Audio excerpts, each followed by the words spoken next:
Welcome to this webinar.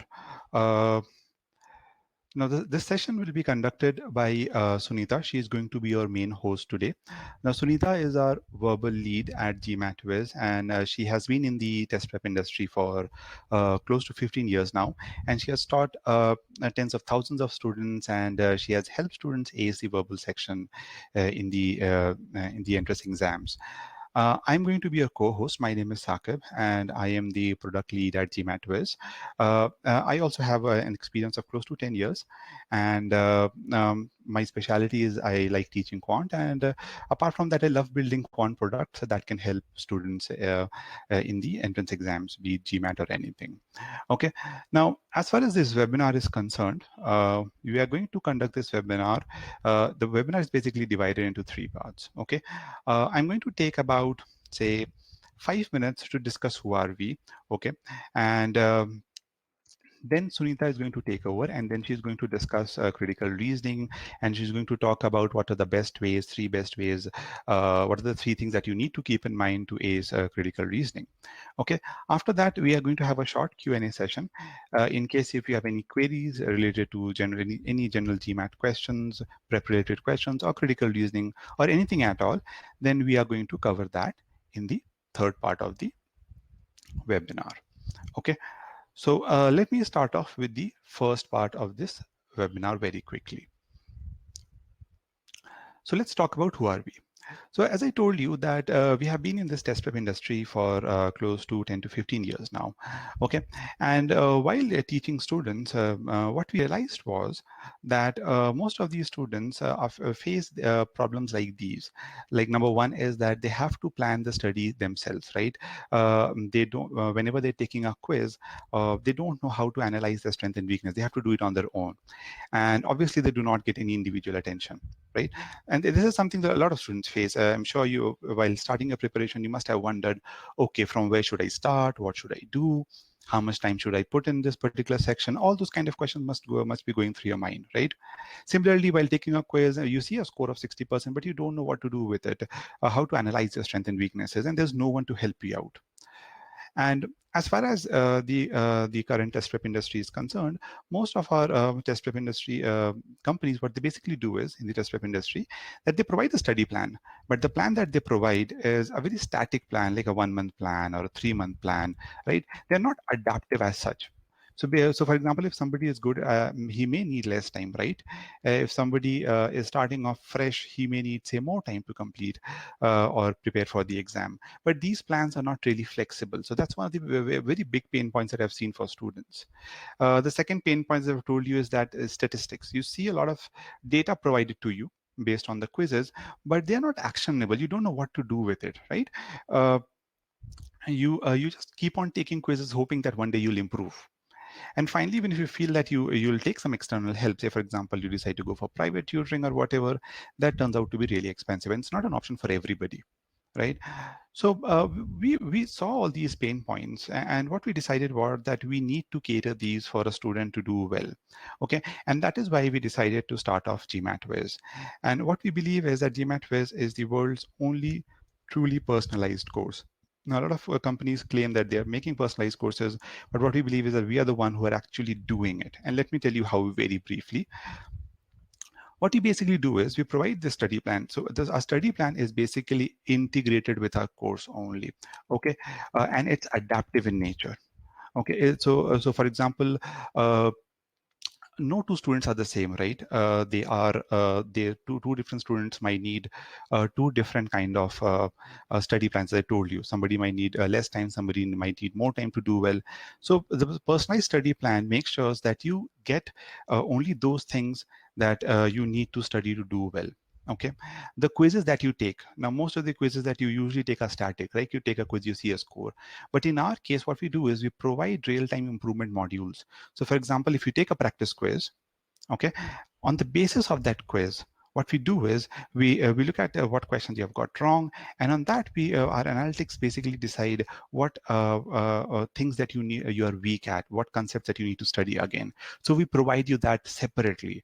We even provide you personalized quizzes based on the practice quiz that you took. Okay, so if there's a certain question that you got wrong, we'll provide you similar questions for practice on then and there. Okay, so our plan, our course is not static, unlike other courses. It's really, really dynamic. And the third and the most powerful thing that we provide is dedicated mentors. So for example, if you work with us, if you're a student, then what we do is we continuously track your performance. We look at your data almost every 15 days and see how are you performing. And if there are any red flags, we get in touch with you either via mail or a phone call, and we highlight that part. We tell you that, hey, these are the areas that you still need improvement on. Maybe you're not focusing on it. So let's do that. Okay, so all in all, these three things, the pain points that we have talked about, we believe that we are covering them properly in GMAT Wiz. And the data speaks for itself, what I think. If you go and look at GMAT Club Most Effective Course, you'll see that we provide the highest score improvement of more than 110 points as compared to other test prep industries whose score points, as you can see here, is less than 100 points. And these improvements the students have improved in a very short time. They took about 2.5 months, and they were able to improve. So so all in all, we believe that we have created a product which can definitely help you is GMAT. Okay, so I would strongly encourage all of you that once you're done with this webinar, you should try out a free trial, see if you like it or not. And if you want more information, obviously you can get in touch with us. And we are going to talk about that a bit more at the end of the webinar. Okay, so with this, what I'm going to do is we're going to move on to the second part of the webinar, where Sunita is going to talk about why students falter in CR and how they can improve in it. Okay, so Sunita, it's up to you now. All right. Thank you, Sakib. That was really, really very enlightening. Uh, that was really enlightening. So, a very good morning, good afternoon, and good evening to all of you, depending on where you are. Um, I would like to start off with asking you a question, guys. And this question is not to kind of tell you that you're doing something wrong, but for you to introspect and realize what you're doing at present and whether that needs an improvement or not. So, I'm going to bring up a poll for you guys here. All right. Now, in this poll, you'll find uh, there are three options A, B, C. Now, what I want you to do here is I want you to mark the answer choices based on where you spend maximum amount of time solving your CR question. So, if you spend maximum amount of times on the passage, then mark A. Okay. If you are spending maximum amount of time on the stimulus or the passage, mark A. If you're spending maximum amount of time pre-thinking, mark B. And if you're spending maximum time over the answer choice elimination, mark C. All right. I want you to do this very quickly before we proceed with, my lot. I've got a lot of things to tell you. So quickly, guys, if you're spending maximum amount of time on the passage, A, maximum on pre-thinking, B, and maximum on the answer choice, C. I'm going to end my poll. All right. Okay. All right. I've got a lot of, all right. So from what I can see from the polls is that 28% of you spend the maximum amount of time of your question solving on the passage. A small 14% spends time pre-thinking, and that's something very interesting. We'll talk about it. And then 57% of you, that's like more than 50% of you, spend your time on answer choice elimination. All right, now let me share my screen. Just give me a moment. I think now I'm sharing the right screen. All right, so now your answers were that most of you spend time eliminating answer choices. Now I'm not going to ask you whether this is true or false because I have a fair idea about it. I'm sure when you guys are spending most of your time over the answer choice elimination, some of you might be, marking the incorrect answer choice most of the time. As in, most of you would be telling yourselves, okay, I'm able to narrow down the answer choices to the two closest, and I always kind of, or most of the time, end up marking the wrong one, right? Or you might be thinking that why do I always find all the answer choices pretty close, and so on and so forth. Now, in my experience of training students all these years in reasoning, critical reasoning, what I found is the base reason why students fail at solving CR questions is, they are not able to identify the scope of the argument. You may or may not have heard of this term. We'll talk about it in a moment. So they fail to identify what is the scope of the argument, or in other words, the scope of the conclusion. All right. And because of this, they end up choosing out of scope choices as the correct answer. I'm sure you've come across a lot of explanations of incorrect answer choices as being out of scope. So today we will discuss that also. The other very important reason is students are not able to identify the logical gaps in the argument. Now, if you recall the poll that we just ended, all right, uh, only 14% of you spend time pre-thinking, that is trying to think of what is not there in the passage. All right, given that amount of given that very few of you really spend time on that, it's no wonder that it is you're not able to identify the logical gaps. All right, again, there were just 28% of you who spent your maximum time on understanding the passage. All right, and if you're not going to spend ample time on understanding the passage, um, nothing's won't work for you. So the next question that arises here is, what is the main reason students fail to identify this scope, to miss out on the logical gaps? The answer is very simple, very, very simple actually. There's a lack of clear understanding of the stimulus and the conclusion that is there in the stimulus. Now, a lot of you might not agree with this, and we will see as this session progresses, you will see how very correct, how very right I am when I'm saying this, that all your problems, they start because you do not have a crystal clear understanding of the stimulus and the conclusion therein. If you do not have a clear understanding of the stimulus, you will not be able to identify the logical gaps, and you will not be able to identify the scope of the argument. Okay. Now, the next question that arises is, why are you not able to derive a clear understanding of the stimulus? Why does it happen? Okay. So again, I could ask a lot of you to give answers to this, but I'll just ask you to introspect, guys. Okay, ask yourselves, why is it that I'm not able to understand the stimulus clearly? And you can give me your answers in the chat boxes. Why is it that you are not able to? Why is it that you're not able to identify or understand the stimulus clearly? I want you to give me your replies in the chat. Okay. Why do you think you are not able to understand the stimulus, or you're not able to understand the conclusion clearly?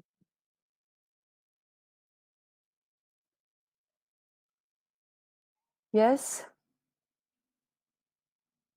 Think about it, that any reason you believe that you're not able to understand the stimulus, you're not able to understand the conclusion. Okay, Dev says tons of modifiers are given. Rasarat says there are time constraints there. Bhuvaneshwar says too many scripts, lots of gaps between arguments. All right. Okay, so some very interesting answers are coming up. Yes. Any other reasons you believe, or is it that you have never thought about it? I mean, given the number of answers, okay. Nishu says usage of difficult terms in the passage. All right. We will also talk about that, Nishu, in a short while. That means, all in all, what you're trying to tell me is, the language is different. There are time constraints. Neha says difficult wordings. Mithila says she can find the conclusion but not able to pre-think.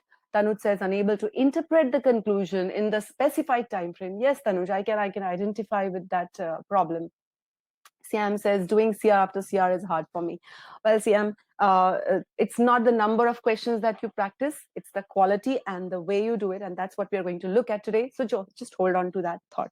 All right. So you will see the next thing that I'm going to discuss actually is it resonates so clearly with what you are saying.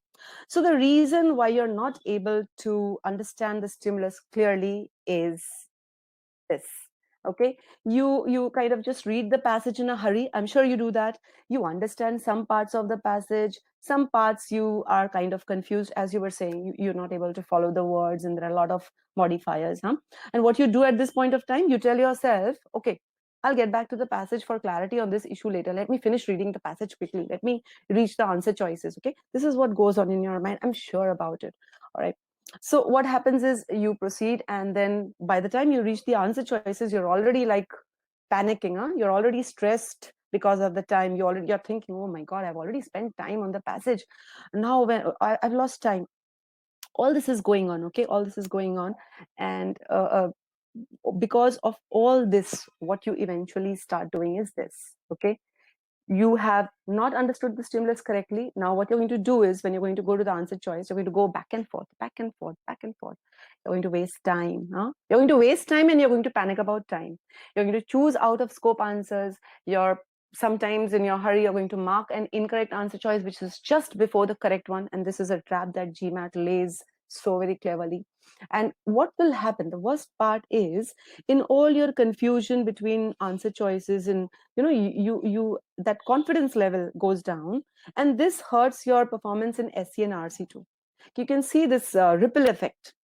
So at this juncture, you're like into believing that, well, I'm making a mistake with the choices. Okay. At this juncture, when you're analyzing the choices, what you think is you're making a mistake with choosing the correct choice. But the mistake was made long time back, guys, when you were reading the passage, when you did not derive the complete understanding of the passage, and when you did not understand what the passage wanted you to do, you did not really take the time to understand the passage. Okay. So here's what we're going to do. And I want you to really hold tight and pay attention to the session here forward. I promise you, after today's session, you're going to look at CR in a very, very different light. I can promise you that. All right. So here's what we are going to do, maybe not in the same order. I'm going to discuss and demonstrate how important it is to understand the scope of the argument correctly. Okay. I'm also going to help you identify, or help you learn how to identify this scope. All right. And I'm also going to talk to you and demonstrate to you about the importance of analyzing the stimulus in understanding the scope of the argument. All these things we're going to do today. And towards the end of the this session, I'm going to give you a bonus. Okay. I'm going to give you a reward of sorts. I'm not going to tell you what that reward is right now. So you've got to stay with me till the end, and that's something that's really going to help you in at least 20% of the CR questions. So hold on to that. All right. So what I'm going to do right away is, I'm going to just briefly talk about what is the scope of the argument. Okay. Once we have this out of the way, then we are going to really get down to the to solving questions and discovering for ourselves lots of new things. So we have mentioned this term a lot of times, and you might be wondering what it is. So the scope means the range or the extent of something. All right.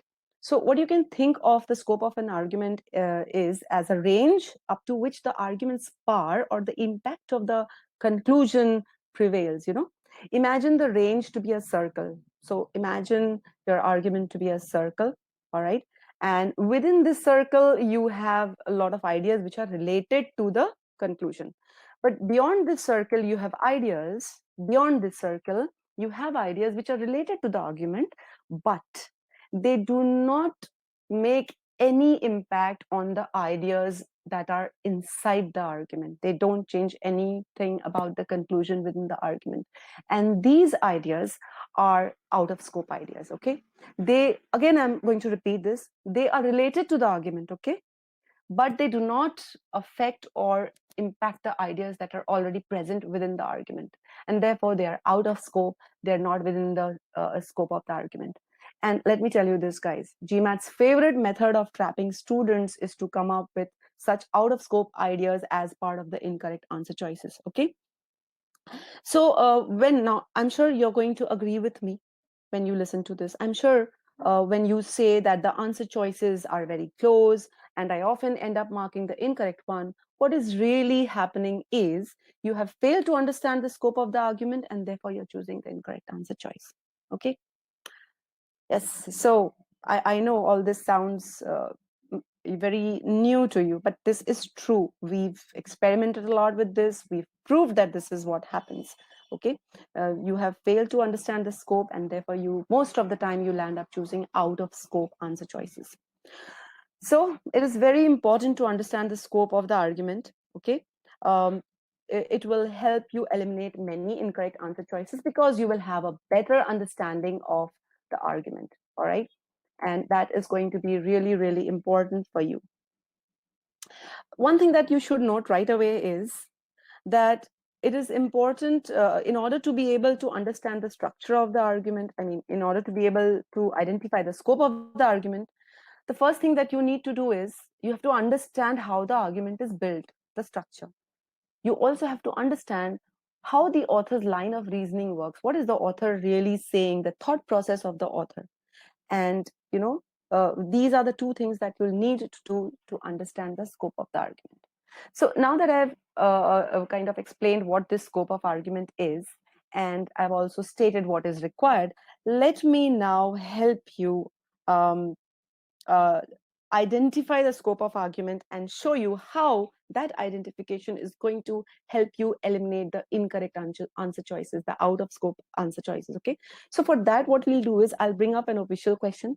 It is a 700 plus level question, guys. Okay, and I'll give you some time, maybe 3 minutes to 2.5 3 minutes to solve this question, and then I'm going to demonstrate whatever I promised I was going to demonstrate. So here is the question for you guys. I'll give you those 3 minutes to solve this, and all the best to you. Let me bring up the poll in the meantime.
All right, guys, I'm going to give you another 30 seconds before I'm going to end the poll. This is the only official question that we're going to do today. The rest of the questions will all be new questions and all 700 plus level questions. So get geared up.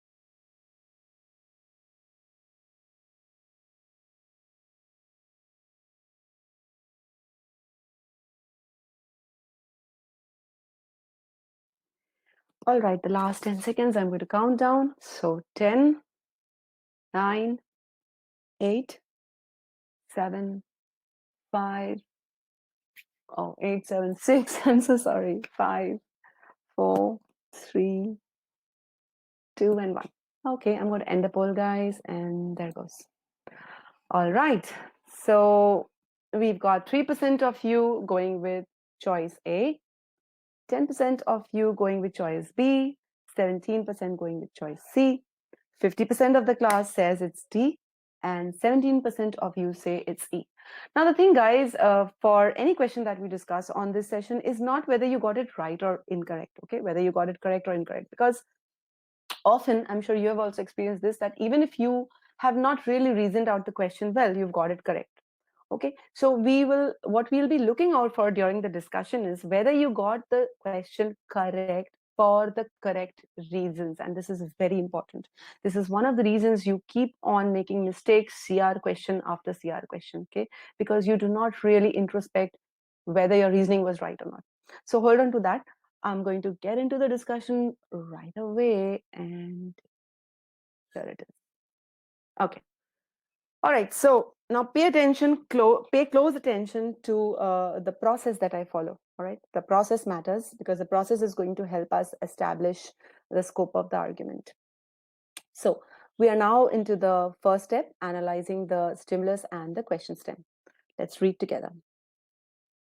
Last year, all refuse collected by Shelbyville City Services was incinerated. Now, a lot of you were saying that there are a lot of difficult terms. We don't understand some terms. And just remember, even if you do not understand the term, understand the process. So here, even if you don't know what incinerated means, just think that it is something was done to the refuse, to the waste. Okay. So this sentence is a premise, which is stating a fact about what happened. All right. And the fact is that all the waste that was collected by the city services was incinerated. By the way, incinerated means burnt. Okay, let's proceed further. The next sentence. This incineration generated, that is produced, a large quantity of residual ash. So this is also a premise. It tells us about the result of burning all the waste was that a huge amount of ash was produced that remained behind. Okay. Thus, in these two premises, what we've been told is about the outcome of an action that took place last year. So understand what is happening. Okay. Understand. All right. The next sentence is a pretty long one. All right. In order to reduce the amount of residual ash Shelbyville generates this year, to half of last year's total, the city has revamped its collection program. Okay. So this sentence presents, this is also a premise and it presents a plan and a goal. All right. Now, you might ask, how do we know this? How do we know it's a plan and a goal in this sentence? Well, the words in order to usually indicate an aim or objective or goal. All right. And as we'll see, the plan is also given in this sentence. So, sorry, the goal is to reduce the amount of ash generated by the burning of Shelbyville waste this year. That's the goal for this year. Okay. We are also told by how much this ash reduction is desired. The city services want to reduce the ash and bring it down to half the amount of ash produced last year. So let's take a case. Thus, if last year the amount of ash produced was X, okay, then this year the goal is to produce only half of that X. All right, only half of that X. That is the goal. All right. So the and what are they planning to do for this? The city has planned something. The plan is to revamp their collection program.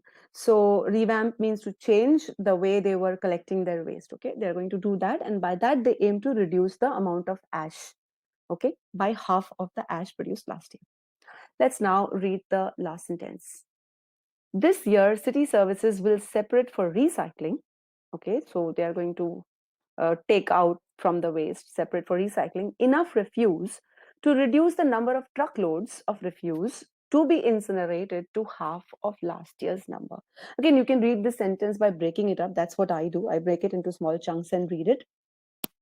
So what this premise says, and again, this is also a premise because it is talking about the details of the plan. Okay, it is telling us about the details of the plan. What is it telling? The city services will collect the waste. Okay, then they will separate this waste into two parts. One part will be sent for burning, one part will be sent for recycling. So the services will remove the recyclable waste by such an amount that the amount that is to be finally sent for burning will be reduced. And by how much will this reduction be? Okay. If last year 100 truckloads of waste were sent for burning, then the idea is to send how many truckloads for burning this year? How many truckloads for to burn this year? Half the number of truckloads sent for burning last year, right? So if last year is 100, this year would be how many truckloads, guys? In your chat boxes. Quickly, the answer in your chat boxes. How many truckloads do they plan to send for burning this year?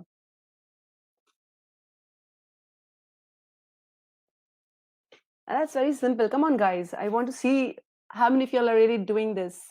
Uh, yes. So if last year 100 truckloads were separated for sending for burning, then this year they want to reduce that truckload to 50 truckloads. Great. So let me resume my, okay. So that was right, 50 truckloads. All right. Thus, the city services, what they are planning to do is to separate the waste in such a manner as to reduce the number of truckloads to be sent for burning to half of last year's number. Now, one very interesting thing about this stimulus, okay, there is no conclusion. Have you noticed that? And this is again very important, guys.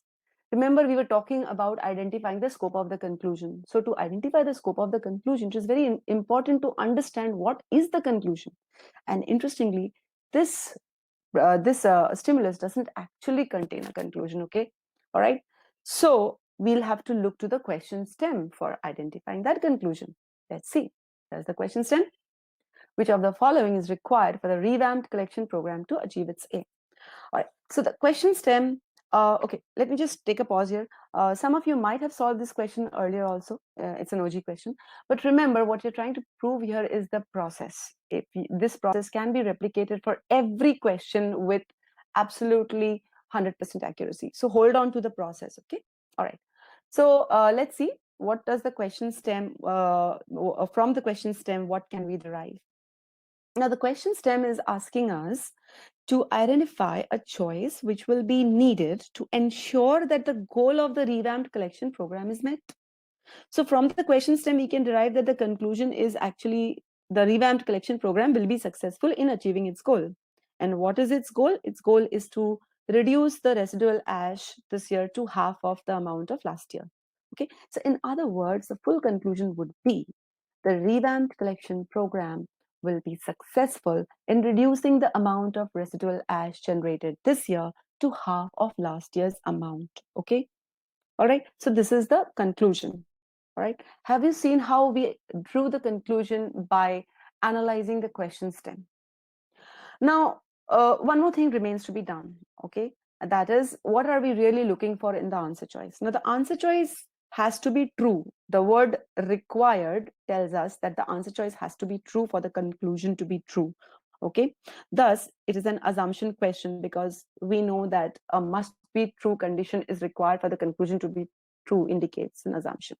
Right now, with this understanding of the stimulus, let us move to step 2, where only 14% of you say that you spend your time. That is a pre-thinking. Okay, you can call it whatever you will.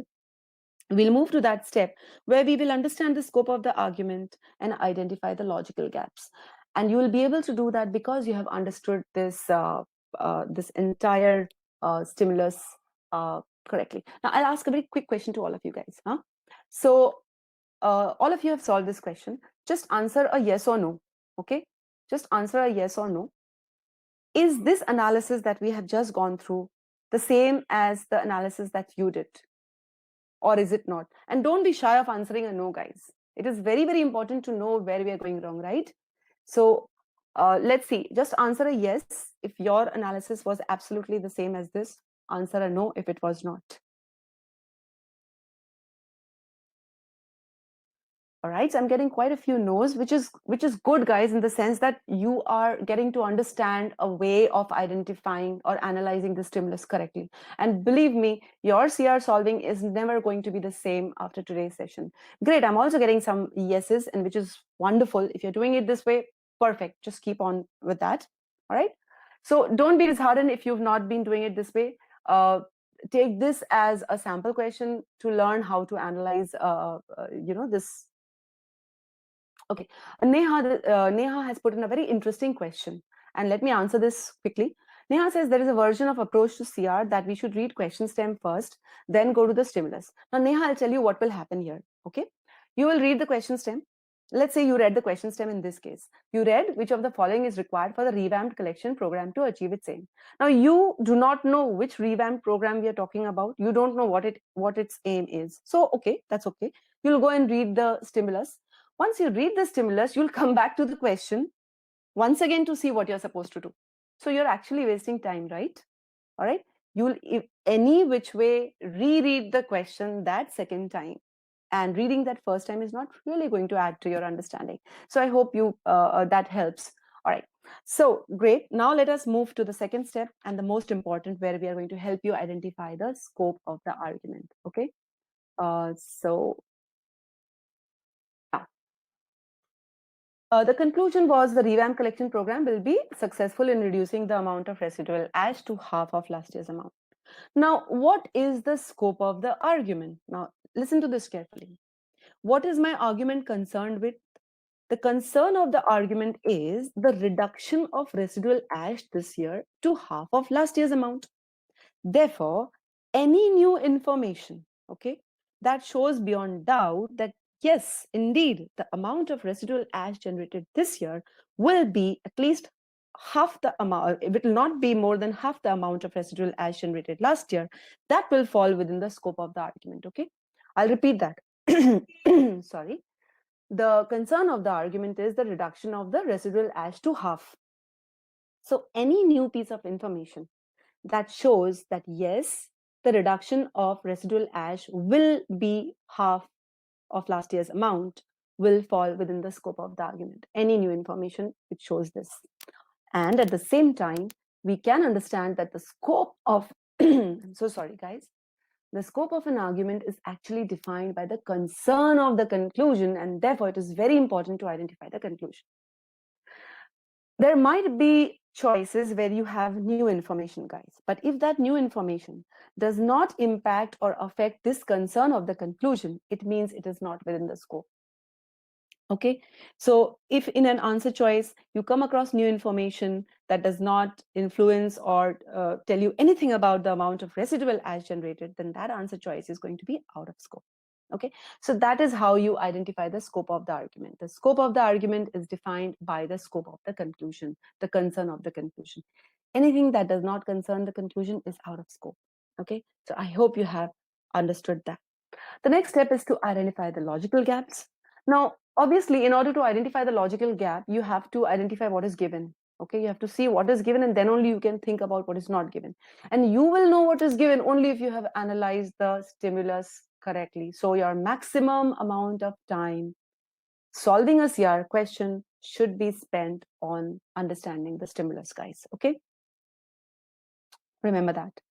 All right, so what is given to us is the number of truckloads of waste to be sent for burning this year will be reduced to half the number of truckloads that were sent last year. So if last year there were 100 truckloads sent, this year 50 truckloads will be sent for burning. This we have already understood.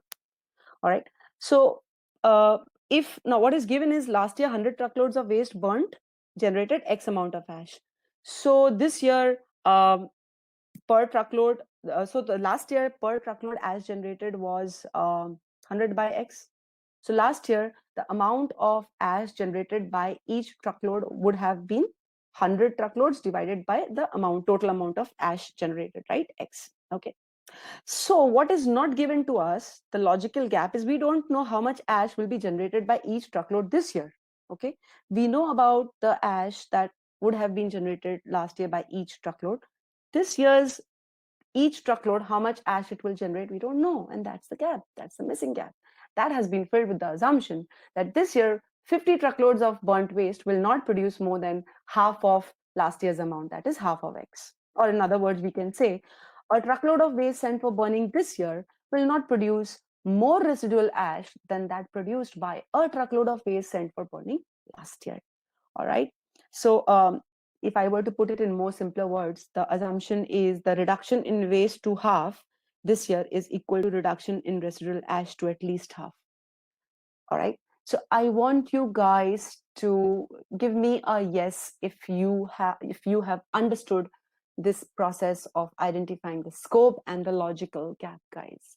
Just answer a yes in the chat if you have followed this.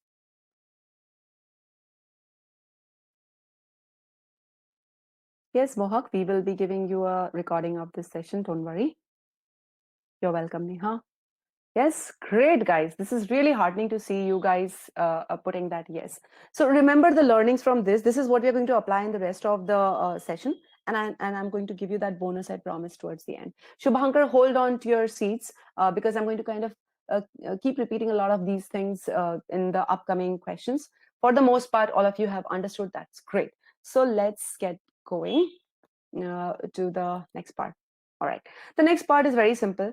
With that assumption in hand, we move to the answer choice elimination stage. Now, this is where your understanding of the scope of argument will come in handy, because you will be able to eliminate answer choices which were close but out of scope. Okay, with your understanding of that scope of the argument. So let's see, what does choice A say? Choice A says, this year, no materials that city services could separate for recycling will be incinerated. Now tell me one thing, are we talking about the material that is going to be sent for recycling? Not really, okay? We aren't. Let's say A does happen, okay? Even if A happens, and some material that could have been separated for recycling gets burnt, okay? All right. Let's say that A takes place and some material that could have been separated for recycling gets burnt instead. Okay. Now, this would be unfortunate, but it would not change the given information, would it? It would not change the given information. We already know that the city services will reduce the number of truckloads to half of last year's level. That reduction in truckloads will occur even if city services send some recyclable material to the incinerator. So even if some recyclable material gets to the incinerator, we are concerned with the truckloads and the reduction in residual ash. Thus, this choice is out of scope, guys. Okay, this choice is not required for Shelbyville to achieve its aim. Okay, because the aim was not about what happens to the recyclable material. That is not the concern of the conclusion, not within the scope of the argument. All right, so answer me a yes if those of you who marked answer choice as the correct answer choice realize where you went wrong. Okay, you can give me answers in the chat box, guys. Those of you who picked choice A as correct, do you understand where you went wrong?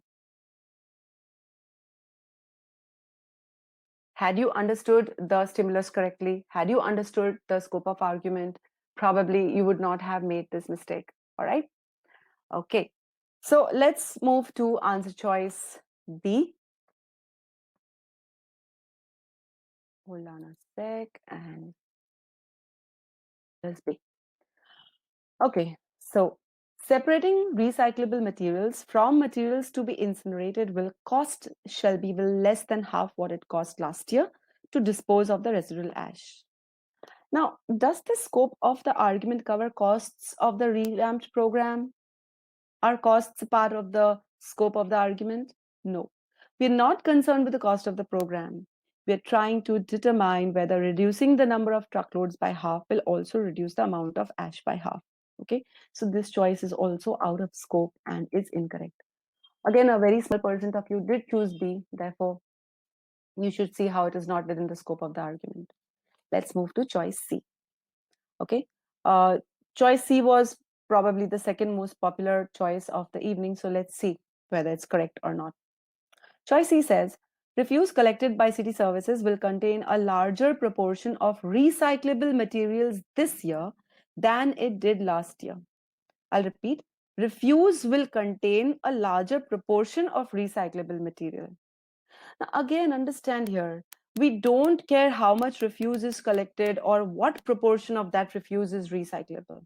The proportion of waste to be recycled is not within the scope of the argument, since we already know that city services will cut the number of truckloads in half. This will happen regardless of whether this year's refuse contains a large proportion of recyclable material or not. Okay? And even if recyclable material is high, then the incinerated material will be low, but it could still generate more ash per unit of refuse, guys. Okay, so it is not mandatory for this choice to be true for the conclusion to be true. It's not a must be true condition, and therefore it cannot be an assumption. All right, so I hope those of you chose choice C understand how this is partly not an assumption, and also the fact that it is out of scope. We are not concerned with the proportion of waste to be recycled. Okay, we are concerned with the fact that the residual ash should be reduced to half of last year's amount. So this does not tell us whether that will happen or not. Okay, so let's move to choice D. The 50% of you chose this, so let's see whether 50% of you were right, and moreover, let's see whether you were right in your reasoning. So here goes. D says the refuse incinerated this year will generate no more residual ash per truckload incinerated than did the refuse incinerated last year. Okay, this is in line with our pre-thinking, and let's see how. The amount of ash per unit refuse is less than or equal to the amount of refuse as per unit last year. Okay, therefore, the incinerator would generate less than or equal to amount of residual ash produced last year. So this has to be true for the conclusion to be true. So this is our answer choice, and B is correct.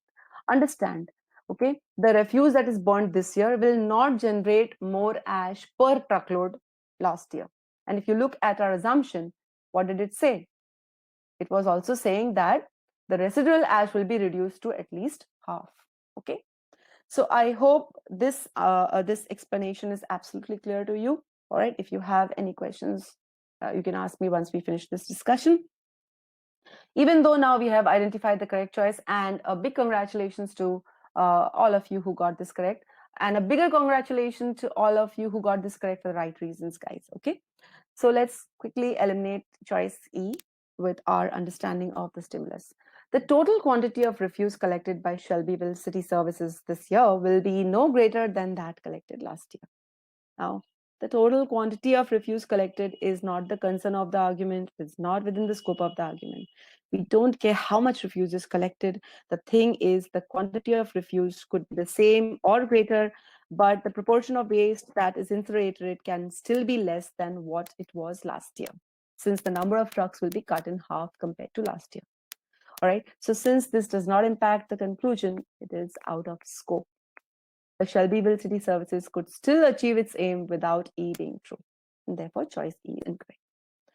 Okay, so you can see that by understanding the scope of the argument, the task of choosing the correct answer choice and eliminating the incorrect one becomes really very smooth. Immediately, you know this is not within the scope, this does not affect my conclusion. All right. And in order to understand the scope, it is important to identify the structure of the stimulus and the author's reasoning. Okay, your analysis of the stimulus has to be good. That will lead to better understanding of the scope.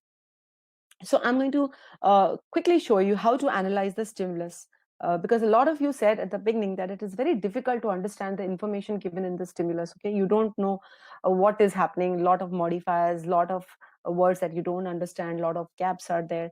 So let's see how to analyze the stimulus. Okay, now the best way to analyze the stimulus is two-pronged. One, you identify the various components correctly. So when I say correctly, components, I mean to say identify what is the premise, which part is the uh, counter premise, which part is the intermediate conclusion, which one is the main conclusion, and you identify the role played by each component. So if you see a premise, you have to understand whether it is supporting the conclusion or it is opposing the conclusion. That is, whether it's a premise or it's a counter premise, and so on. All right. So what we'll do is I'll give you two very small stimuluses, and I want you to point out the various components here. All right. But before that, so you are aware of the structures of an argument. Okay, you can have one premise and conclusion, you can have multiple premises and conclusion, you can have premise and counter premise and conclusion, you can have premise, intermediate premise and the conclusion, and so on and so forth. In fact, you might have a structure where the conclusion is not given, as we have just seen in the official question. Okay, so here is a short stimulus for you guys. I want you to provide in your chat boxes the answer, the identification of the premise, counter premise, intermediate conclusion, and conclusion. And I want you to give it in the sequence. For example, if you believe the first sentence is a premise, you write P in your answer, then put a comma. Then second sentence is a counter premise, you put a CP. And then the third part is an intermediate conclusion, you put an IC. And then if the last one is a main conclusion, put MC. So the order will depend, you can change the order depending on what you believe is the identification of each of these stimulus. I want you to do that in the chat boxes, guys. Identify which statement is what, okay, wherever applicable. So I'll give you just 30 seconds to do this. All right, I'll give you about, not 30 seconds, I'll just give you a minute to do this, because the maximum amount of time should be spent on analyzing the stimulus. All right, guys. I'll repeat for those of you who have not understood what you're supposed to do.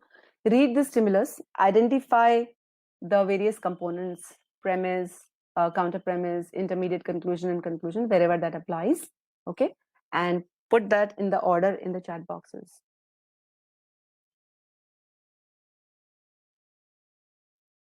Upamanyu is asking a very interesting question. Can we break it like we do in essays? We have to do that, Upamanyu. Although I mean, it may not be something that I've shown, but that is exactly what I mentioned earlier. That when you're reading the sentences, you can break the sentences into small parts to understand what it is saying. In fact, I did that. Since the time limit of this session does not permit it, I haven't shown it to you. But that is exactly what you do. All right, when you read a sentence. Okay, I've started getting some interesting answers. Ranjit, I would like you to identify all the components.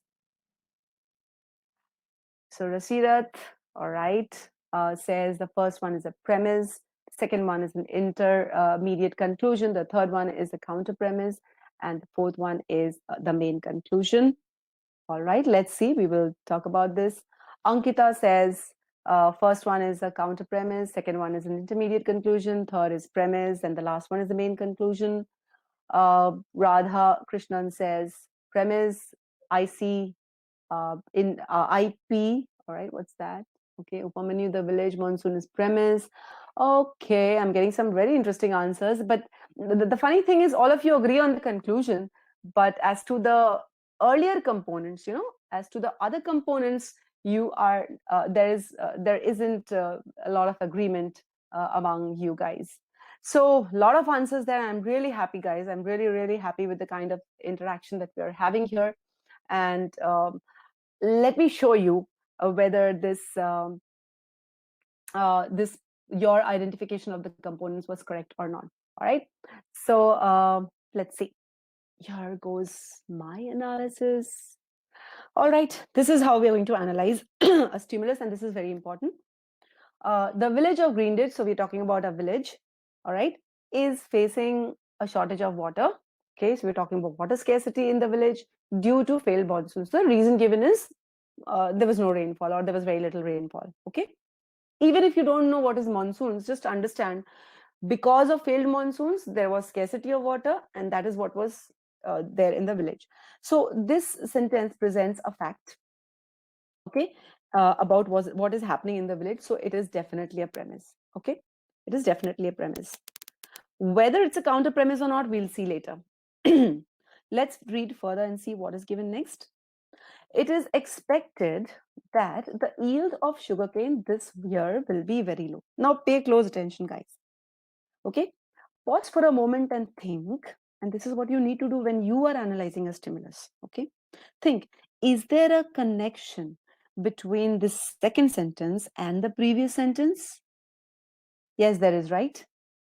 Without knowing that there is shortage of water, we won't be able to present this point that yields might be low. Thus, we can say that the first one is a premise, and since the second sentence follows from the first one, it has to be a conclusion. It is a derived statement. Okay, it is a derived statement and is a conclusion. But is this our main conclusion? We still have some more of the stimulus to be read, right? We don't know yet. So we should go ahead and read further, okay? What is given next is, however, the farmers have used seeds modified to produce plants that require very little water. Now, isn't this point going against whatever we have read so far? We were made to believe that yield will be low, but this fact about farmers planting seeds which require very little water seems to go against whatever we have read so far.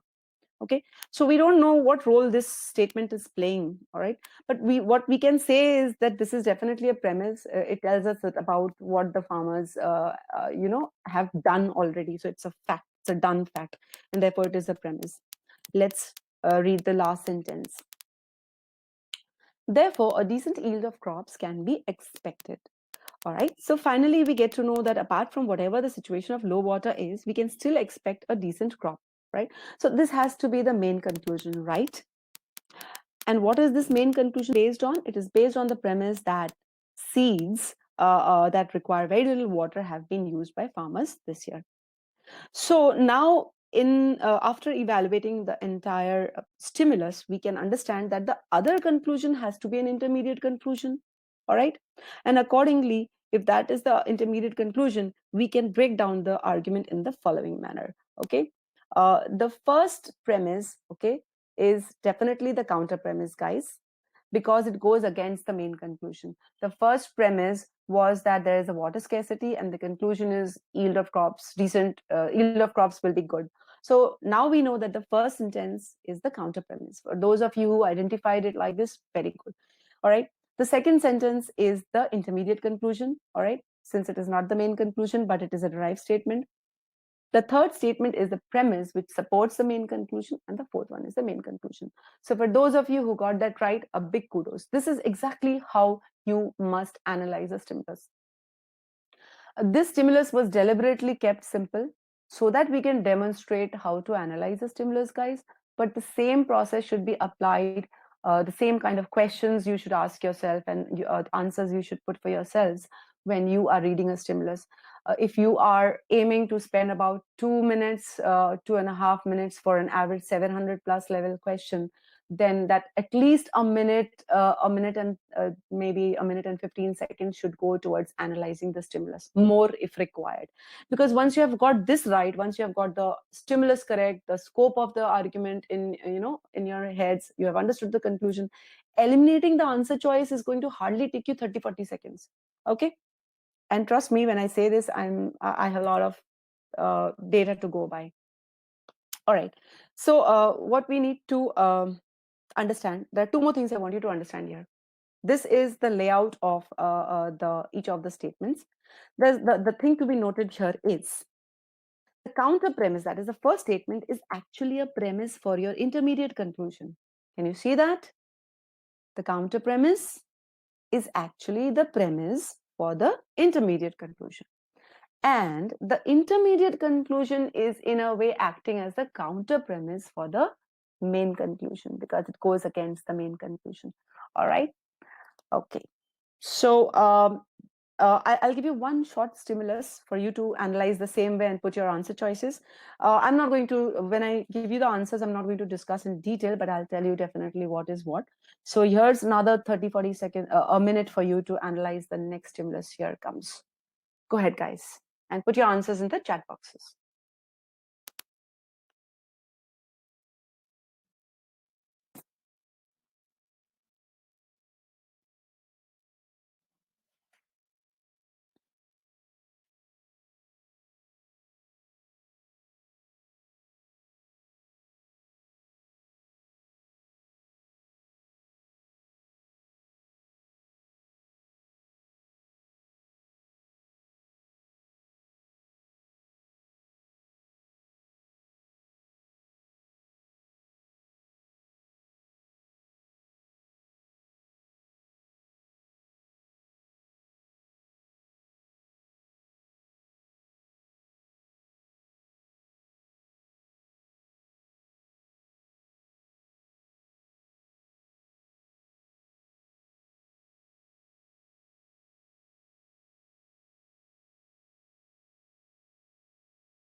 All right, guys. So I have started getting some answers.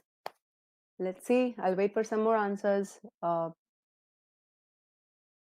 Take your time because learning this technique is very, very important. Identifying the various components and the roles they play.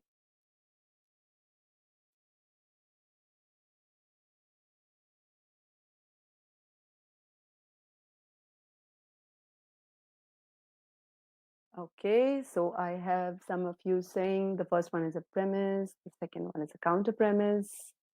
Then we have another premise, and the conclusion says Mahua. Okay, let's have some more answers. Pooja says the first one is the conclusion. Then we have the counter premise, and then we have the premise. Okay, let's have some more answers, guys.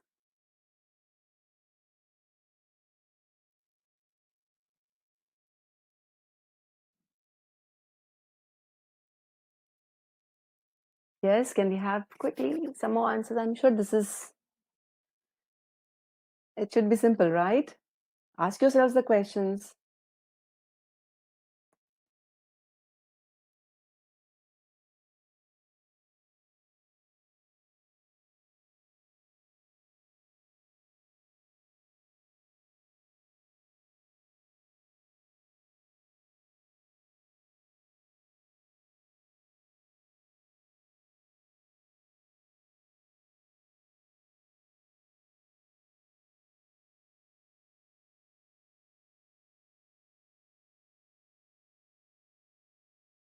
Let me give you some clues, guys. So the first sentence is talking about what? The new technologies required less fuel and water. What can it be? Then you have a premise trigger after that. On the other hand, okay. Then you have a therefore in between. Then you have a however and since. Look at these clues. They are the triggers. They are markers for the premise and the counter premise and the conclusion. Those should help you.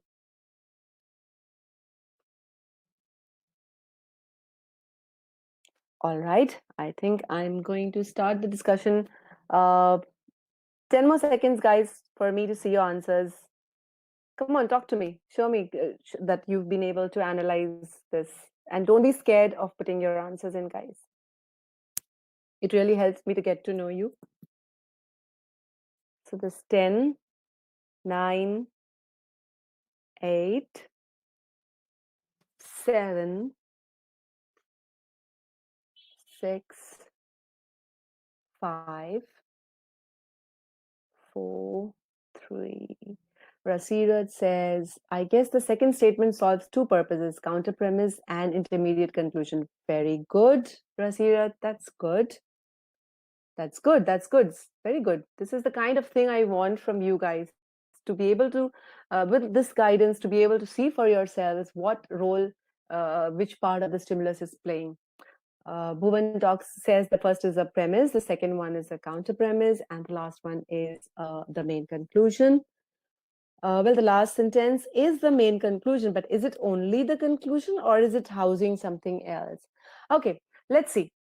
So here is my explanation of the stuff, and I want you guys to listen to this carefully. Now, if you look at the first sentence, this is very out and out a premise. Okay, it is giving you information about uh, what the new technologies need.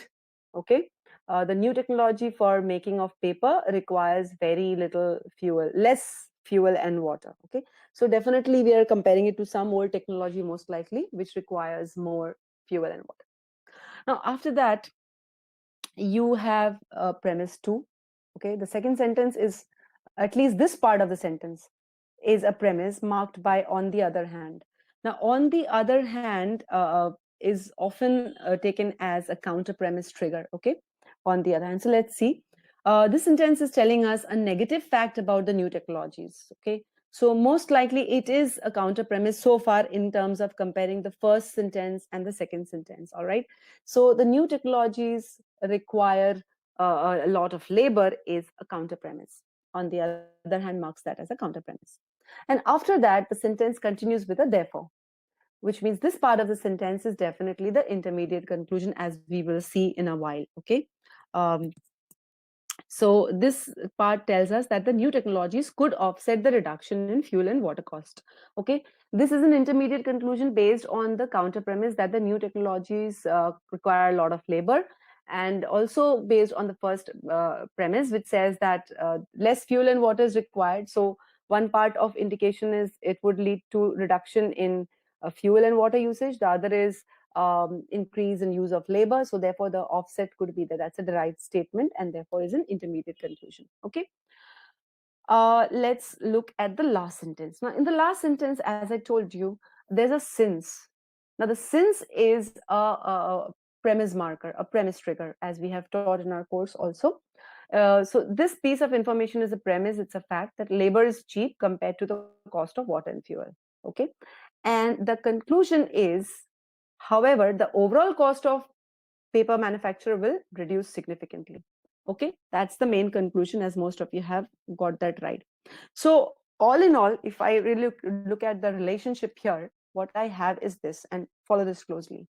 Premise number 1 and premise number 3, okay, they both support the main conclusion. All right, one talks about requiring less fuel and water, the other talks about labor is cheap.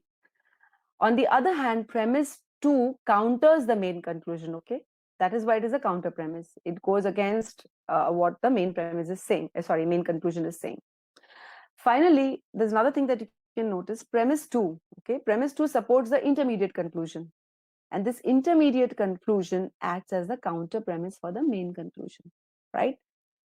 So take a while to look at the screen, guys. All of you have analyzed this.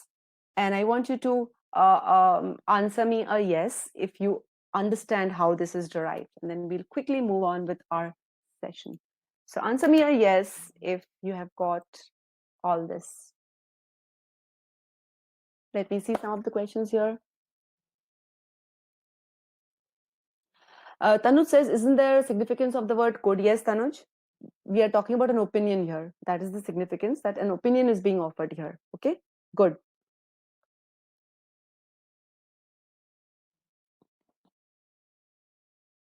I think Radhakrishnan, your question has been answered. How it will counter the first component that spoke about less fuel. See, less fuel, less water. Okay, probably we'll talk about means less of something used, so your costs might be low. On the other hand, using a lot of labor might offset the cost. Okay, so as we have later seen in the argument. Great, I've got all yeses, and that's so very heartening, guys. I'm so happy to be able to discuss this with you and help you out. Okay. Shubhankar is asking, can however be a trigger word also in some cases? Shubhankar, however, is definitely a trigger word. Okay. On the other hand, let me tell you this, that however does not, however can sometimes be a trigger for premise. It can also be a trigger for the conclusion. So you've got to be a little careful there. All right. You've got to be a little careful there. If the however, suppose I say, however, the labor cost is going to be low, then that's a premise.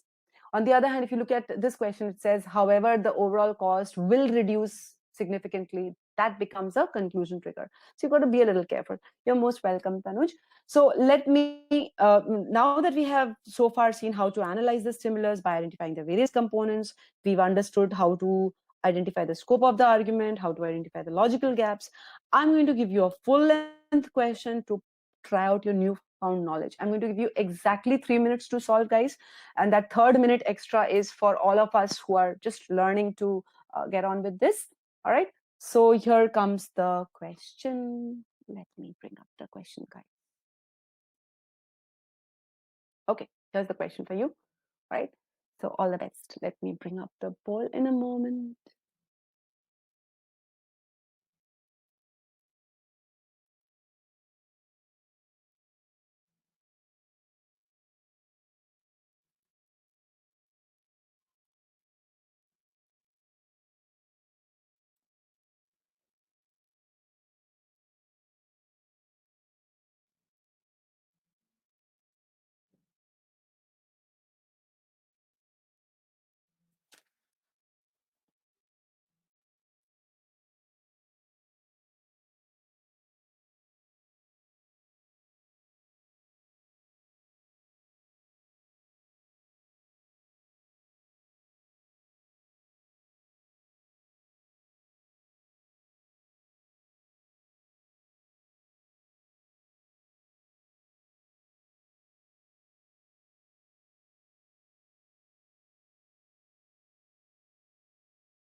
Okay, guys, I am going to count the last 10 seconds for you.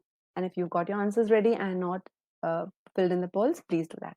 So here's 10, 9, 8, 7, 6, 5, 4, 3, 2, 1. And I'm going to end the poll. Here it is. Okay. Now, first of all, very quickly, huh? Um, how did you like the question? Quickly. Good, bad, good, bad, ugly, whatever you can put it. How did you like the question? Quickly. How was the question, guys? How was your experience? I mean, just you may like the question without really being able to understand it also. I mean, if you found it a good experience, an average experience, not so good experience, how did you like it? Yes, Ranjit says it's good. Let me have some more answers. Okay, Tanish finds it fantastic. Aman says it's quite easy. All right, good, Aman. Let's see. Hold on to that thought.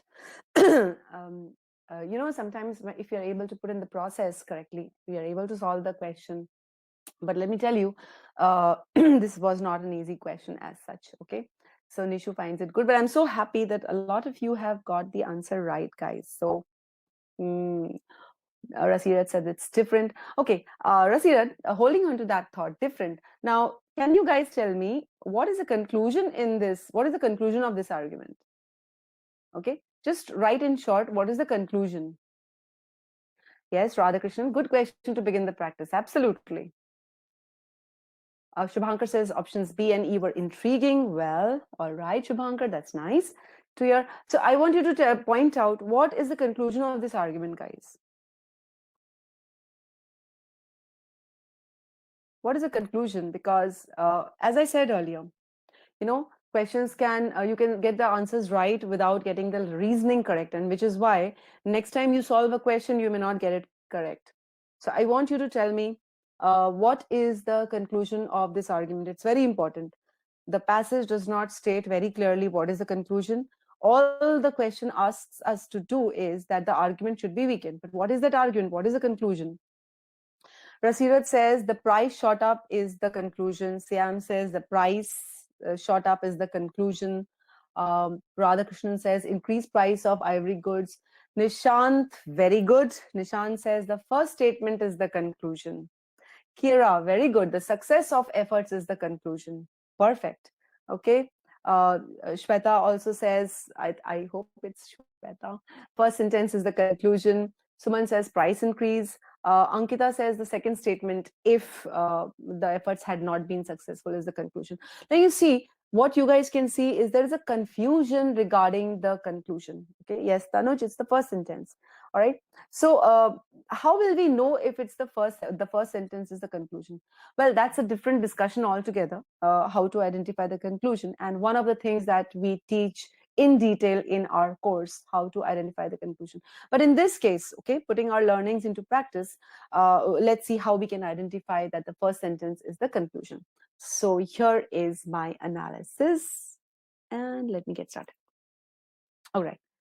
So let's see. The first sentence is government efforts to curb, that is stop, the poaching of elephants, that is hunting of elephants, primarily for their ivory tusks, was a success in 2005. All right. Now, a lot of us might be led to think that this is talking about a past event, and this definitely must be a premise. Okay. And if you just read the first sentence, it does appear to be the premise. But it is what you read after that. When you read, if the efforts had not been successful, okay, that means a reasoning is being given to you behind the first statement. So the first statement could be a derived statement. Okay, see how important it is to analyze and read your uh, uh, stimulus carefully. If the efforts had not been successful is therefore the reason given behind believing that the efforts were successful. Okay, so if the efforts had not been successful itself is not the conclusion. All right, it is kind of countering the idea that had the conclusion not been true. Okay, so if the efforts had not been successful, what would have happened? All right, the price of domestically produced ivory goods would not have increased, means what? It actually increased in 2005. So increase in price is not the conclusion. That is not what the author is trying to tell you here. The author is trying to tell you that the efforts that were undertaken in 2005, those efforts were a success. And the reason why we are saying it was a success is because had it not been a success, the price would not have increased. So the price increase is actually a fact, if you see. All right. So if I were to space out my understanding of this argument, I would say the first sentence is the conclusion. Okay. Since this is the main message that the author wants to convey. The author wants to convey that the government was successful in stopping the poaching of elephants in 2005. And the main reason why these elephants were being hunted was for their ivory tusks. Okay. The second sentence, if I break down, it's a long sentence. Had the efforts not been successful, supports the first statement. It is the reason behind believing that the efforts were successful. The reason is the price of ivory goods produced within the country increased significantly in 2005. Okay, this would not have happened if the efforts had failed. And behind this is the fact that the producers of ivory goods, that is the ones who buy ivory from all sources, these producers of ivory goods, they buy ivory from all the sources that are available within the country. All right. So this is given to us. All right. So with this understanding, and this is very important, a lot of you who have failed to identify the conclusion would definitely fail to identify the scope of the conclusion or scope of the argument. The scope of the argument in this case, we will see what it is. So with this understanding of the passage, let us move to the pre-thinking step. Okay. Now, what is the author saying here? The author reasons that since the prices for the domestic ivory goods increased, the efforts to curb poaching were successful. This is the reasoning. We have to weaken the idea that the efforts to curb poaching were successful. We have to weaken this. So the scope of the argument would be any new information that indicates that the efforts to curb poaching was not successful. Any new information that shows you that the efforts to curb poaching was not successful will weaken the idea, which is what the question wanted us to do. All right. Now, thinking about logical gaps, since we're talking about price here, what we can do is we can apply our understanding of demand, supply, and price. Okay. Again, this is an understanding that is that you're expected to know. If the demand is high and the supply is fixed or low, the prices shoot up. All right. And if the demand is fixed or is low, then the supply is high, the prices drop. Okay. So we can use our understanding, this understanding. So poaching of elephants for their ivory tusks will add to or maintain the supply of ivory for the ivory producers, since they are willing to buy from any and all sources. And this would keep the prices from rising. This would stop the prices from rising. Thus, what the author is doing is making a connection that the supply must have reduced significantly, okay, by poaching being curbed to raise the prices. So that is what the author has uh, taken for granted. That means the weakener will be any statement that shows that the supply in the country of ivory from poachers, minded from poachers, was reduced, but not because they stopped poaching. So we don't have to just show that the supply went down. We have to show that the supply from poachers was probably down, but that was not because they had stopped poaching. They were poaching. All right. That is what we have to show, that the efforts to curb poaching was not successful. Okay. So once again, understanding the scope of argument. What is the scope of argument? The scope of the conclusion. What is the conclusion? That efforts to curb poaching were successful. What do we have to do to this conclusion? We have to weaken it. So we've got to bring up any new information that shows that the efforts to curb poaching were not successful. Therefore, any statement that shows that the supply in the country of ivory from poachers was reduced, but not because they stopped poaching, or in other words, they were poaching as before. Okay. So with that understanding, let's move. If you have any questions, guys, hold on to that for a moment. All right. Let me just move on to. Just give me a moment. I think I might have by mistake stopped sharing the right screen. Just give me a moment. Just give me a moment, guys.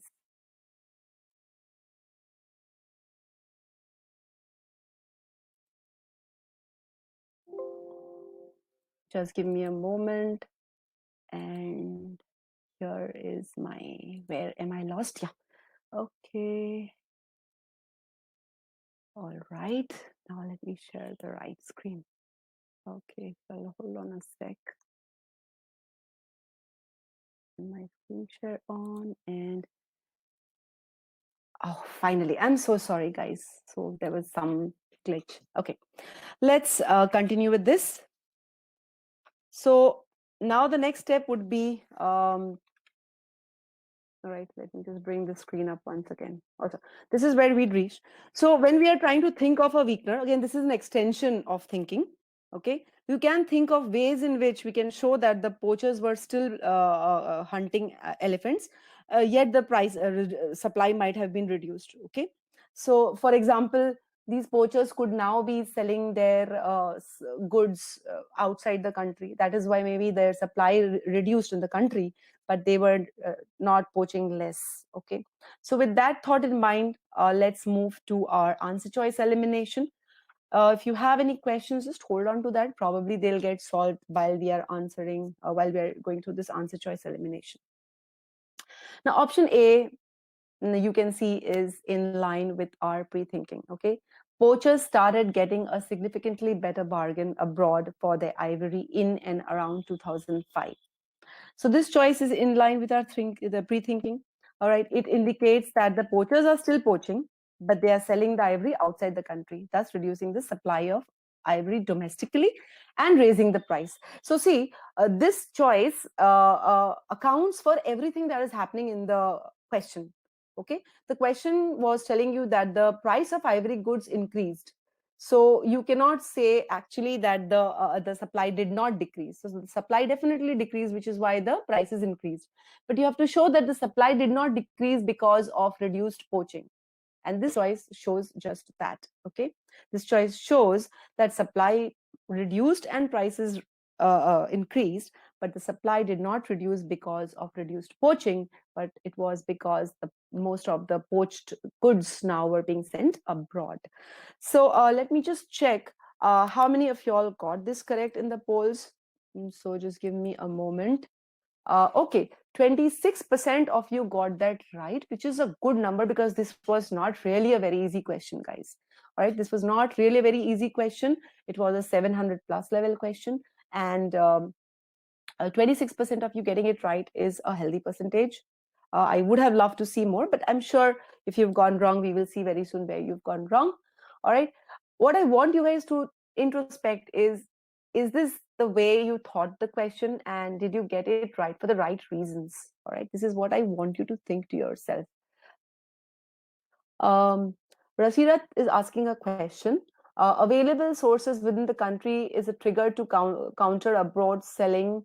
Um, yes, that piece of information probably is that it's not countering that you're selling abroad. What it's given is, we are told that the buyers within the country, they don't mind buying from any source that is available. So even if they are getting poachers selling them ivory, they're okay with it. Now what we are given here is poachers have now started selling abroad also. This could be because there were government efforts to curb poaching. Therefore poachers might have been discouraged to sell their poached goods in the country. All right, it is a possibility there. So let me go back to explaining my just give me a moment so that that glitch doesn't happen again. So choice A is the correct choice. All right, 53% of you chose choice B. So let's see where you went wrong. Okay, here comes choice B. The demand for ivory products. Okay, so you were thinking very close to the lines, but let's see. The demand for ivory products, that is primarily decorative items, suddenly shot up in 2005. Okay, following a countrywide fashion trend. Now, what does this choice tell us? Per this choice, the demand for a certain type of ivory item shot up. Okay, and that increased the price. All right. So this is telling us about something else as a reason behind the price. Now, wait a minute. However, this could have happened despite the supply remaining the same or low, guys. Okay. All right. This could have happened despite the supply remaining the same or low. So increase in demand by itself does not prove that supply of ivory from the poachers had increased or decreased. All right. We are concerned with the supply of ivory from a certain segment only. So this choice has an ambiguous impact on the conclusion, guys, right? The impact is not very clear. The price could have increased even if the supply from the poachers remained the same or was decreased. All right, so the increase in demand for a certain type of ivory itself does not prove that the supply of ivory from poachers had increased or decreased. All right, and therefore this is incorrect.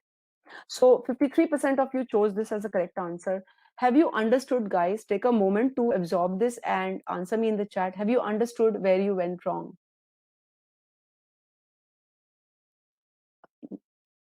Tanuj says the tusks being sold abroad is new information, right? That's the new information we are going to bring up. Remember, in a weekend question, we have to bring up new information which is not there already in the passage. And we are talking about buying and selling of ivory in the passage. So that is the logical gap. That's the lines you have got to think along. Okay.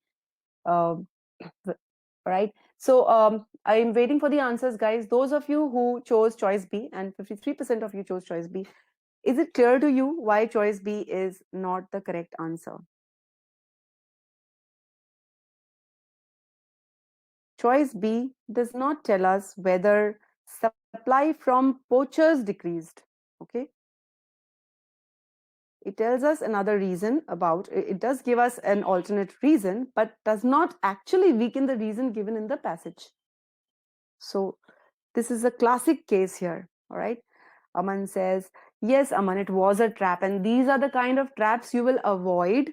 Aman, if I remember correctly, Aman said it was an easy question, but now I think Aman would have realized that it was a trap. Yes, Aman, it was a trap. When I started as a student of CR, I very, very easily fell in all these traps. That was years ago, but now I've learned better. And I hope after this session, all of you will really understand this better. Great. So all of you are saying you have realized why choice B won't be the correct answer choice. Okay. It does not really tell us that poachers were supplying less ivory. Sorry, it does not really tell us whether the poachers were poaching less.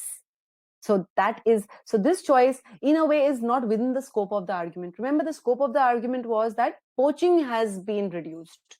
And that is why the supply has been reduced, and that is why the price has shot up. Here, this choice does not tell us that poaching has been reduced, and therefore it is out of scope. Okay, with that, let me quickly move to the other answer choices which weren't that popular. So I'll just gloss over them. We are kind of running short on time. Choice C says, in 2005, independent poachers joined forces to form substantially bigger groups, which could face increased government vigilance. Okay. And now this choice tells us that there were more powerful poachers.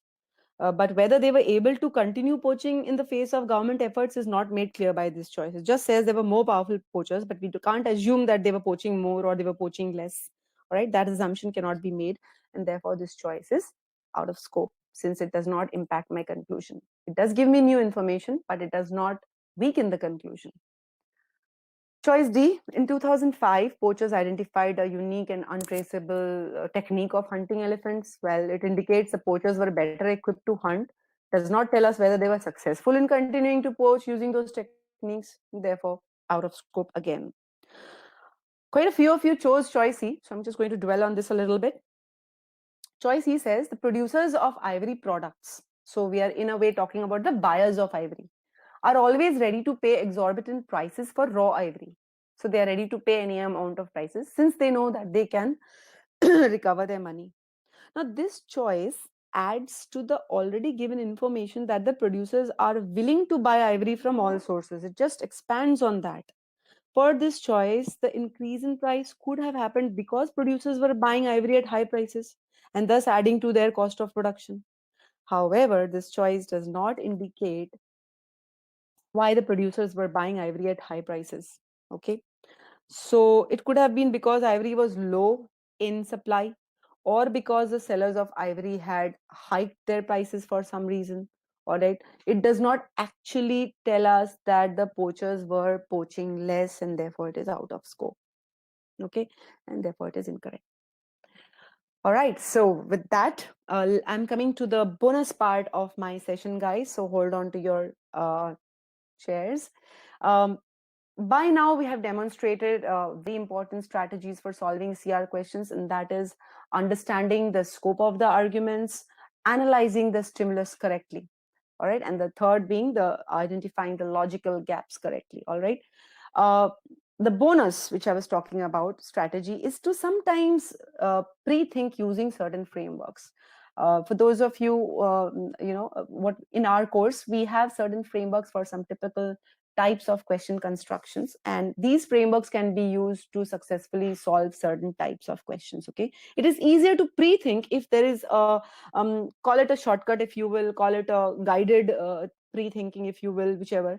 Okay, so one framework that I'm going to show you and which you can use in your future solving is a framework that can be used to solve causal arguments. Okay, framework that can be used for solving causal arguments. So let's see what this framework is and let's apply it in a couple of questions. Okay, guys. So a causal argument, again, I'm not going to dwell on this because that is not the purpose of the session. A causal argument is one in which the conclusion contains a cause and effect relationship. Okay, guys. That is, the author states a cause and effect brought about by that cause in the conclusion itself. Okay, the core assumption behind such causal arguments is that no other cause is responsible for the stated effect. Okay, what we do in solving these questions is we apply the following framework. So the first step in the framework is to identify what is the causality. Okay, it might sound very simple to you, but a lot of times mistakes are made because you're not able to identify the correct conclusion, therefore you're not able to identify the causality in that conclusion. So be very precise as to which part of the conclusion is the cause and which is the said effect. You can name the cause X and name the effect of that cause Y for the sake of convenience. So identify the cause, let that cause be X. Identify the effect, let that effect be Y. Now there are three guidelines to follow in this framework. Guideline one is X happened before Y.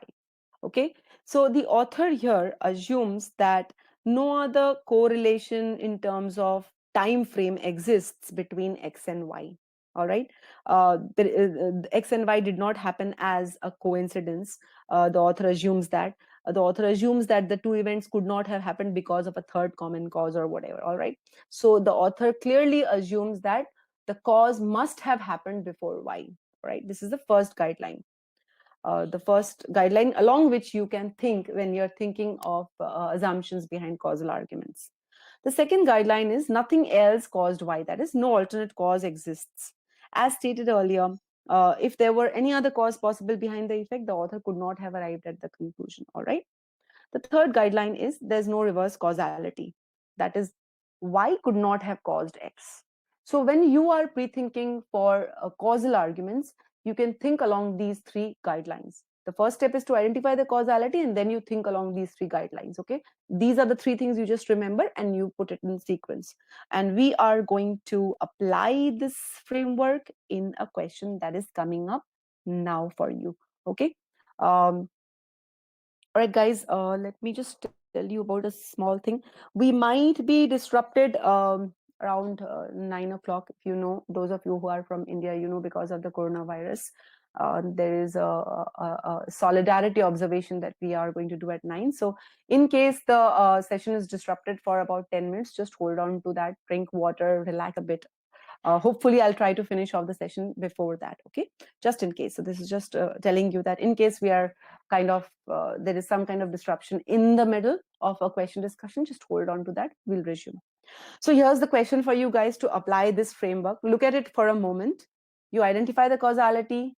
The three guidelines are X happened before Y, nothing else caused Y, and Y could not have caused X. So here's the question for you. All the best. Let me bring up the poll in a while for you.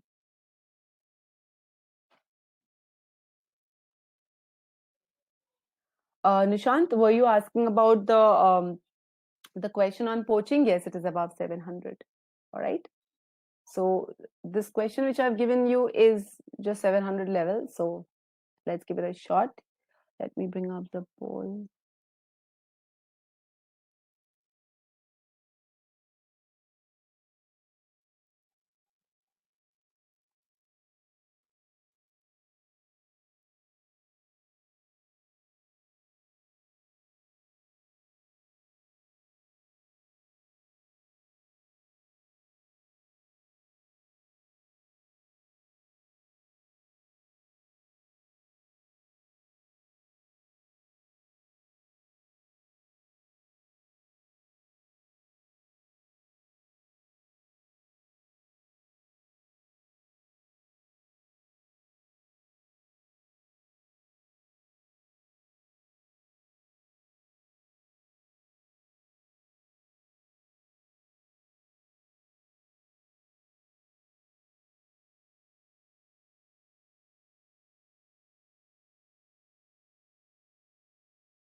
Okay, guys, here's my 30-second countdown. So 30 more seconds for you. Put in your polls, and then I'll end the poll.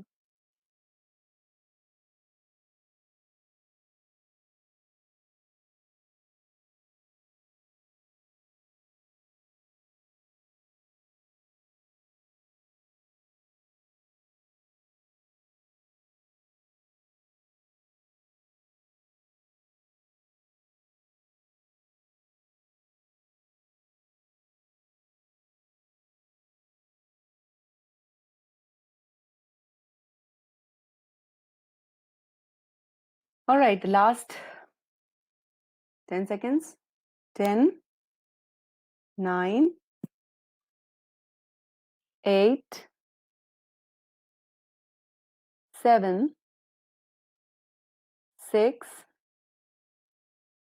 5, 4, 3, 2, 1. And here's the end. I really feel like clapping for all of you. So I'm really going to clap. 93% of you got the answer right. All right, that's really very good. Now, just because you've got that right, I am tempted to give you a question, one more question, one small more question. The discussion on this question, since most of you have got it right, you'll find it in the PDF that we will share with you. Let's do the other question, which is slightly more difficult than this, and let's see whether you can apply your understanding to that question or not. Brilliant, guys. So here comes the next question. But once again, very good to all of you. I hope you got that right by applying the right reasoning, which you can check up against. So let me just quickly bring up the next question. Give me a moment. Just a moment, guys. I know. Here comes the question for you. Okay, you have exactly 2 minutes. I'm going to time you. And let me bring up the poll for that question.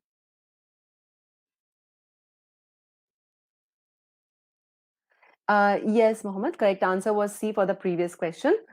So you can follow up the solution in the PDF session that the PDF of this session that we will share with all of you, right? Solve this question so that we can quickly wrap up our session on a very positive note. I'm so happy that such a huge number got that right. Let me bring up the poll for you guys.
Okay, guys, your 2 minutes are up.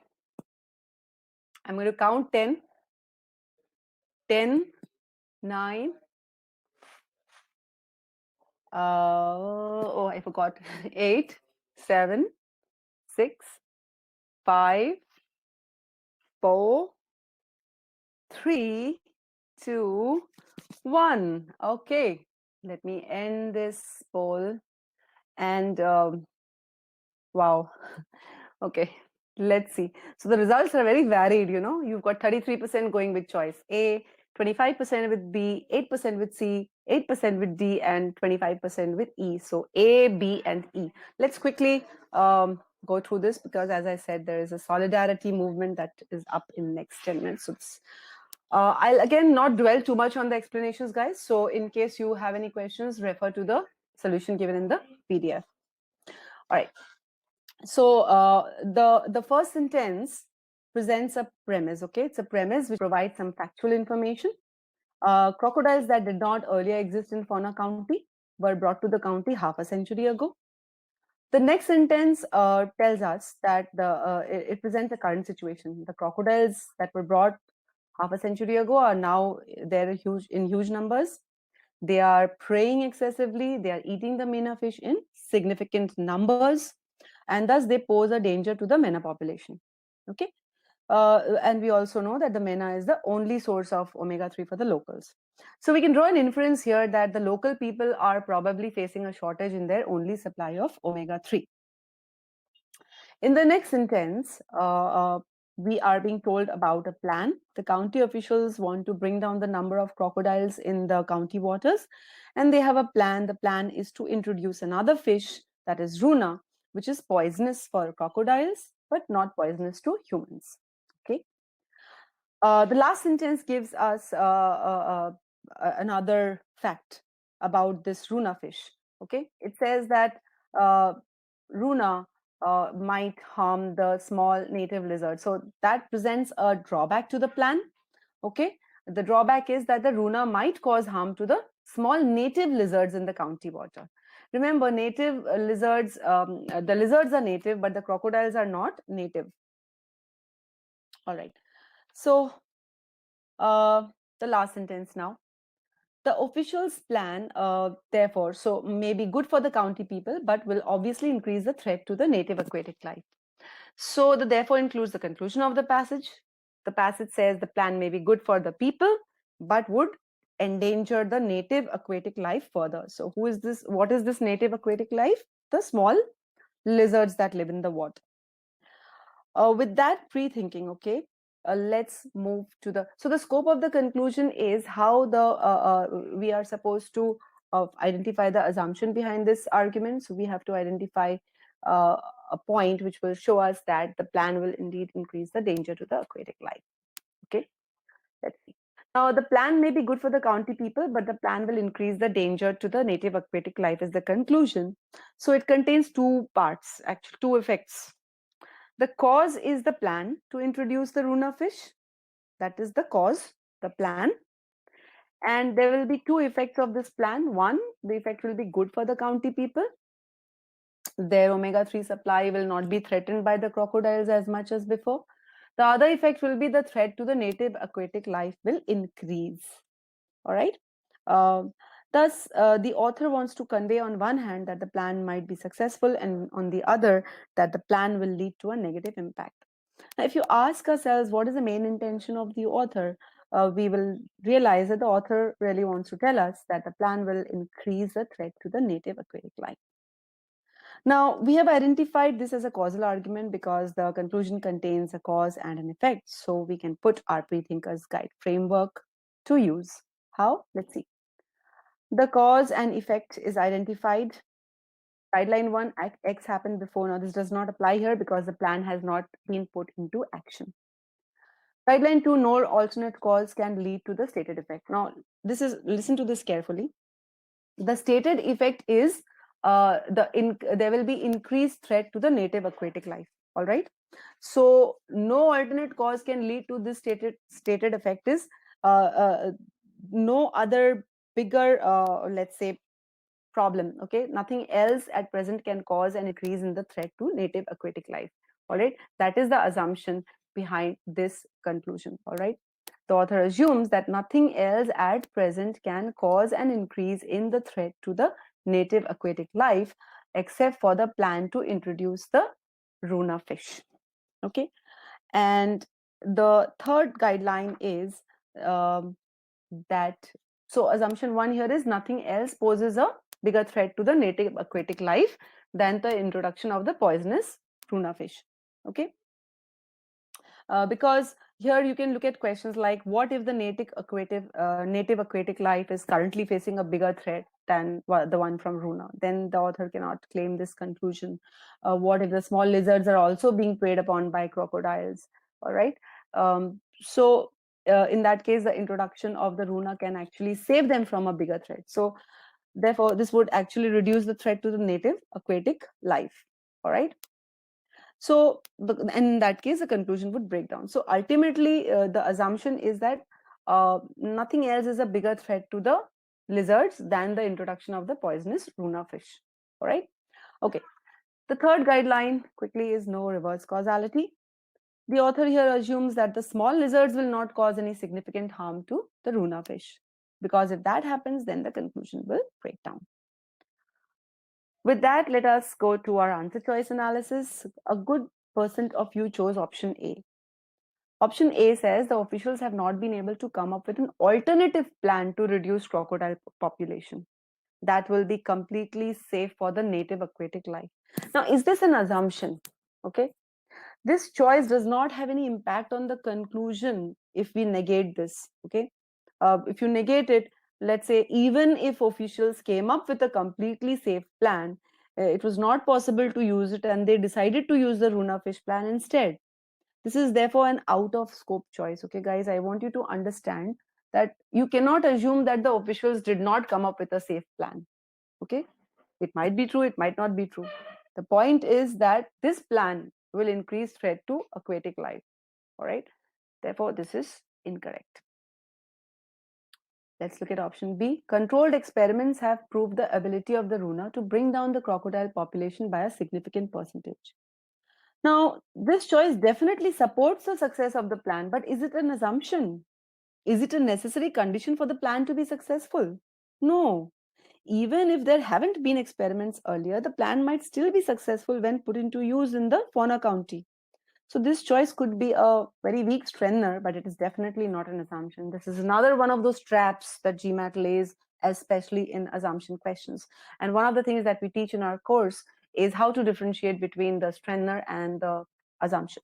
Okay, so here comes the next choice, that is choice C. The Runa fish often prey on the eggs of the small lizards, thus reducing their population. The passage already tells us that it is possible that the Runa causes harm to the small lizards. So this choice is just telling us what is already given in the passage, right? Okay, this does not present any new piece of information. It is just a distortion of the information that is already there and therefore is not the correct choice. Nobody chose choice D. Okay, so I'm not going to dwell much on that. Uh, let's see, the crocodiles currently do not face the threat of predation. Well, the crocodiles are not not the issue, but still, if you have you can try the trial by negation technique, because a lot of times students come up with this answer. um, Negative choice means crocodiles face the threat of predation from some animals in the fauna county. Now, if some land animals prey on crocodiles, then reduction in their food supply will take place on the introduction of Runa, and wildlife will suffer. So no impact on conclusion. If predators are aquatic animals, reduction of the food supply will take place by killing crocodiles, then aquatic life suffers. So this strengthens our conclusion, and therefore it is out of scope. All right. So anyways, since none of you chose this, we're not going to dwell on this. You can look this up when you're going through the solutions. E, for the native lizard populations, excessive predation by crocodiles is not the most significant threat, is in line with our assumption one. Okay. The author has assumed that there is no other more significant threat to the native lizard population. There is no other cause to their This is the central assumption behind all causal arguments, and this is the correct answer. So that brings us to the end of this session, guys. Um, I hope you enjoyed that. All right. And since we are running a little short on time, I'm going to quickly hand over to Saqib to say his 2 cents. Saqib, here's over to you.